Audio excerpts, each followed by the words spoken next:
Welcome to our thrilling adventure. Teammates cleared the jam, handed the gun to Max, who soared like Superman, aiming as time slowed down. Bullets blasted from the gun in succession, reducing the big-mouth robot who missed snack time to rubble.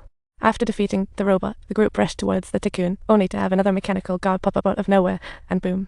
A bullet hit the tycoon right in the chest. Blood sprayed everywhere. The mechanical guard, fearless, braved bullets, rubbing the childhood friend as Max moved. With hammer-like Mitch strength, Max dismantled the machine, sending its golden head flying like a home run. The tycoon, critically injured, panicked, plugging the data line into their brain-machine interface. Time was running out as they rushed to transfer the data. If the tycoon bit the dust, all their efforts would go down the drain. The minister was terrified like he'd seen a ghost, fearing that the ground forces could reboot the system, and he hoped agents would arrive on time. Data transmitted, but tech found it encrypted useless. What does that even mean? What relationship? Wait, can I read it? This is your dad. Can I take a look? What?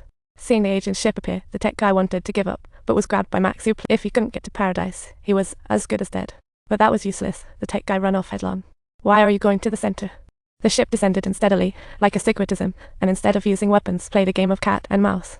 The speedy tech guy became the first casualty, blown to bits by agents launching kicking grenades. Then they tossed another one into the dice tumble. For them, the mission was secondary. The real fun was the hunt.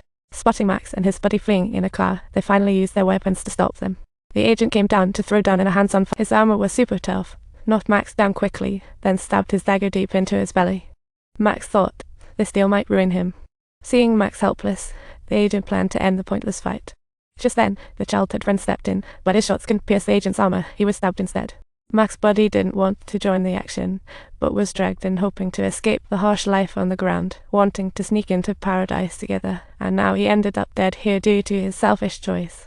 In the cloud of dust raised by the ship, Max hurriedly fled, but ended up with nothing but a worthless encrypted file.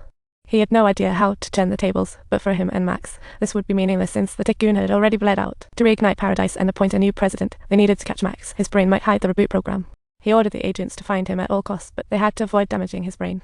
Max's wounds made him weaker than a candle in the wind, but he didn't dare seek help at any hospitals. Omnipresent cameras left him nowhere to run. With pursuers closing in, Max was plunging into despair. Luckily, a selfless old lady rescued Max. Agents found nothing in daytime search. The agent flew into rage, but his henchmen intercepted the data between the tycoon and Max. Their opponent was thrilled. If they could control such sensitive files, they could blackmail the minister or even become the new president. The possibilities were endless. They released a swarm of drones to beef up their search. Meanwhile, Max was running on empty, barely hanging on, but he luckily held out until his ex-girlfriend got up. Even though they had parted, she still took him home to care for him, having no other choice. She spotted a tattoo on Max, a symbol of their pure promises, but times had changed, and now she was a mother. Upon learning Max wanted to go to Elysium, she instantly begged him to take her and her daughter, who had leukemia for a long time. She hoped Max would use his citizenship privileges to act as medical help for her daughter, but he instantly turned her down. This thing was for personal use only. He wanted to leave as soon as possible. Each lingering second raised exposure risks. He didn't want his ex to get mixed up in this, but seeing her child, he couldn't help but pause, flooded with a longing for life.